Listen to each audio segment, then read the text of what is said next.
தமிழ்நாட்டில் மத கலவரத்தை ஏற்படுத்த நினைத்த சங்கி கூட்டத்திற்கு சவுக்கடி கொடுத்திருக்கிறார் நம்முடைய மாண்புமிகு முதலமைச்சர் முத்துவேல் கருணாநிதி ஸ்டாலின். உள்ளபடியே ஒரு பெரிய சல்யூட் அவருக்கு அப்படின்னு தான் சொல்லணும். என்னன்னா, தமிழ்நாட்டில் தேர்தல் நெருங்குகிறது.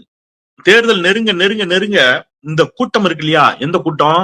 இந்த RSS கூட்டம், பாஜக கூட்டம். இவங்களுக்கு தமிழ்நாட்டில் திராவிட முன்னேற்ற கழக அரசு செய்திருக்கக்கூடிய மகத்தான சாதனைகளை எதிர்கொள்வதற்கு வக்கில்ல, வகை இல்லை. அப்ப என்ன பண்றாங்க அப்படின்னா, ஏதாவது ஒண்ணு பண்ணி மத கலவரத்தை தூண்டலாம், மத கலவரத்தை தூண்டி வட இந்தியா மாதிரி தமிழ்நாட்டை ஆக்கலாம் அப்படின்னு ஒரு திட்டம் ஏற்கனவே நடந்துச்சு. திருப்பரங்குன்றத்துல ஒரு பெரிய ஆர்ப்பாட்டம்லாம் நடத்துறாங்கன்னு தெரியும்.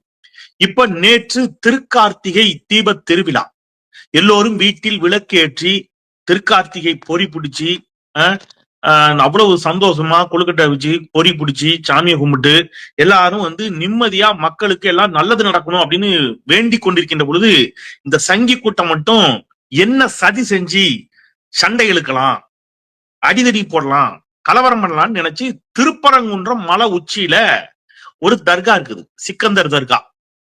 அந்த சிக்கந்தர் தர்காவுக்கு பக்கத்துல இருக்கக்கூடிய தூண்லதான் நாங்க தீபம் ஏத்துவோம் அப்படின்னு ஒரு பிரச்சனையை பண்றாங்க.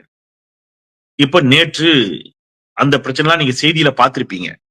இது ஒரு ரொம்ப நாளா இந்த பிரச்சனையை இந்த கூட்டம் பண்ணிக்கிட்டு இருக்கு, சங்கி கூட்டம். இப்ப நேற்று GR சுவாமிநாதன் அவர்கள், உங்களுக்கு நான் சொல்லி தெரிய வேண்டியது இல்ல ஐயாவை, GR சுவாமிநாதன் மாண்பமை நீதிபதி அவர்கள் ஒரு தீர்ப்பு கொடுக்கிறார். என்ன தீர்ப்பு அப்படின்னா, 6 மணிக்கு, சரியா மாலை 6 மணிக்கு அந்த தர்காவுக்கு பக்கத்துல இருக்கக்கூடிய அந்த தூண்ல தீபம் ஏத்தணும். அப்படி ஏத்தலைன்னா 6:05க்கு நீதிமன்ற அவமதிப்புக்கு இந்த அரசு உள்ளாகும், நீதிமன்ற அவமதிப்பு தொடரப்படும் அப்படின்னு ஒரு தீர்ப்பை கொடுக்கிறார். எவ்வளவு நெருக்கடி! எல்லாம் வேக வேகமா வழக்க விசாரிச்சு வேக வேகமா அதை ஆராய்ந்து வேக வேகமா தீர்ப்பையும் கொடுத்தாரு. இப்போ 6 மணிக்கு தீபம் ஏத்தணும், இல்லைன்னா 6:05க்கு நீதிமன்ற அவமதிப்பு அப்படின்னு சொல்லிட்டாரு. தமிழ்நாடு அரசு ஐயோ என்ன சாமி இப்படி உத்தரவு போட்டீங்க, எப்படியாவது அப்போ பண்ணிடலாம் அப்படின்னு சொல்லுவாங்க நினைச்சாங்க. இந்த வேலையே ஆகாது. சட்டம் ஒழுங்கு பிரச்சனைக்கு ஏற்படுத்துவதற்கு என்ன செய்யறாங்க, இங்க ஒரு கூட்டம் சதி வேலையில் ஈடுபட்டு கொண்டிருக்கிறது, இதெல்லாம் ஒண்ணும் பண்ண முடியாது, நாங்க பாத்துக்கிறோம் சொல்லிட்டு அனுமதிக்க முடியாது என்று சொல்லிவிட்டார்கள்.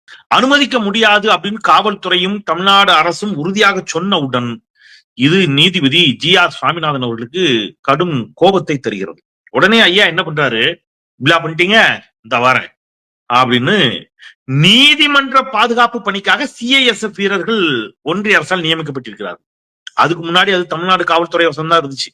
நீங்க மாநில சுயாட்சி எப்படி